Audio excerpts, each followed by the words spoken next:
Oh, there has been a ton of hours go into this BMW Z3 M right up to this point in prep work, and I can finally say that I am now through the worst of that and into the final stages of laying down the last lot of primer. And I really do mean it when I say I'm just about done with all of this rubbing down. Oh. But what I can say is we really have come a long way with the car since it first turned up. Because when this BMW first arrived, it was just here for a repaint, but it's definitely gone on a little bit since then. And we began to find more stuff to do on the car as we started to strip it. And once we got the car stripped down and cleaned, we got all the extra work done first, which was to restore the headlights, the brakes, and to refurbish the wheels. And guess what? It didn't end there. I reckon if I push my finger through that, that'd go straight through. Luckily though, it was only parts that needed replacing, but unfortunately, that come in at a small fortune. £660, including VAT. And with the shell now finally in paint, it just left me to finish off all of the panels. And now that all the panels are repaired, I've got the 2 quarter panels in here, I've got the 2 wings in here, and I've got the 2 doors in here. So I can finally start laying down this final lot of primer, which is going to happen in 2 stages. But before we get into that, the hours that have gone into this is what separates these jobs from a proper repaint to a cheap repaint. In that all the panels have been removed, as well as all of the trims. Oh! Not that everything goes to plan, of course. I'll fix it. The panels have been paint stripped and bare metalled, epoxy primed, repaired, and then epoxy primed again to seal in any filler. Yeah, I mean, this has just wrapped this up really nicely.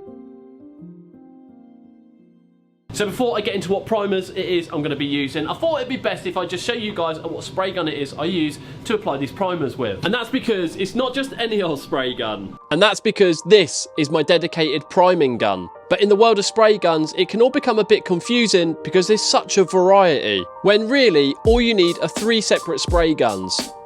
A base coat gun, a lacquer gun, and a gun to apply primer with. And really, they're not all that different from each other, so I'm going to compare my primer gun to my lacquer gun. They both have an air cap, a fluid tip, or as some people like to say, a fluid nozzle. And these vary in sizes, the one in my primer gun being a 1.8 and the one in my lacquer gun being a 1.3. A fluid adjustment screw. This just determines how much fluid comes out of the gun. A needle, which is usually paired with the fluid tip, so if the fluid tip is a 1.3, the needle will be as well. And a baffle, this one being removable, but as you'll see in my lacquer gun, I left it in there because you need a special tool to remove it.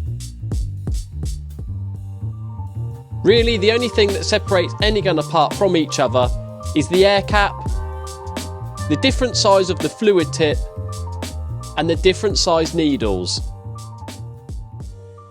Alright, so now you know what gun you need. The first stage of this 2-stage application is applying a primer called an isolator primer. And this has definitely got to be up there with one of my favourite products to use. You don't need it, but it's just so handy to have at hand. Now this is an isolator sealer primer. Like I said, you don't need it. And basically you use this to put straight on the top of your filled repairs to seal in them repairs, so then you high build prime straight onto the top of it. It's a really nice product to use. It's really nice and thin. It's applied in 2 coats. You then leave it an hour. You basically treat it as like a wet on wet coat because you go straight onto the top of this with your high build primer, so you ain't got to worry about touching this with a Scotch pad or anything. Only thing with it being is it is quite expensive, but it's a product that will safeguard your repairs later on down the line because it seals in your filled repairs. It's going to help any moisture prevention, you know, with getting into your filler through the high build primer, especially if you like wet flat like I do. So yeah, this is definitely a product that I highly recommend everyone out there using.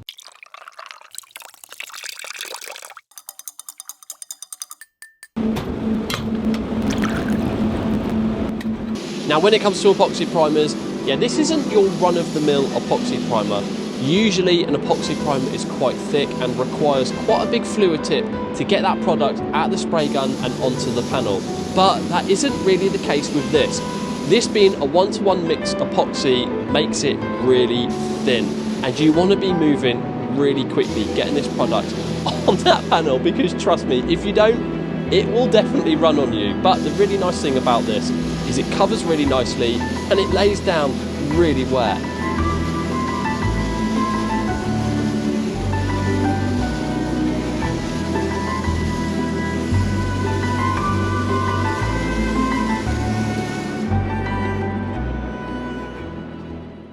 To show you guys exactly how easy it is to put down primer, because it's not exactly difficult, I just rung up Rob.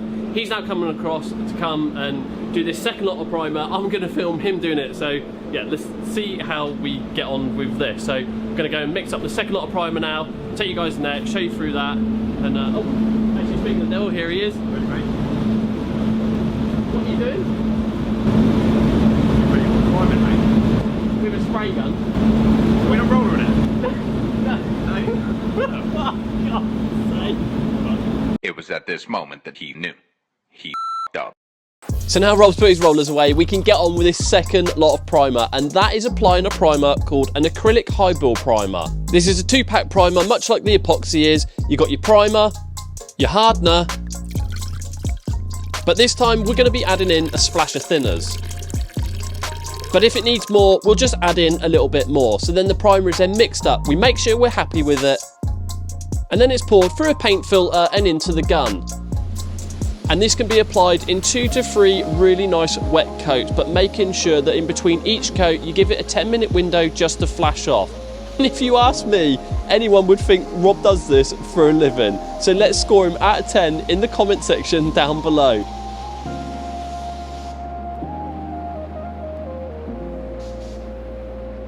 We are now in the final stages of this repaint, and honestly, that feels so good to be saying that. And credit due to Rob, actually, he has made genuinely a really nice job of getting these panels in primer. And honestly, it's not something he does all the time. Yeah, he has a little bit of experience with a spray gun, but I'll be honest, he doesn't know I'm saying this. I half expected him to get a run somewhere, but generally he hasn't, and they actually look really nice. And I know it's only primer, but to have them this good as Rob has got them, they're really clean. I mean, look at that sheen. This primer's laying down really nice and flat. It's hardly peely, so this is going to be absolutely perfect to get rubbed down, ready for some base and clear coat. But before I can do any of that, guess what?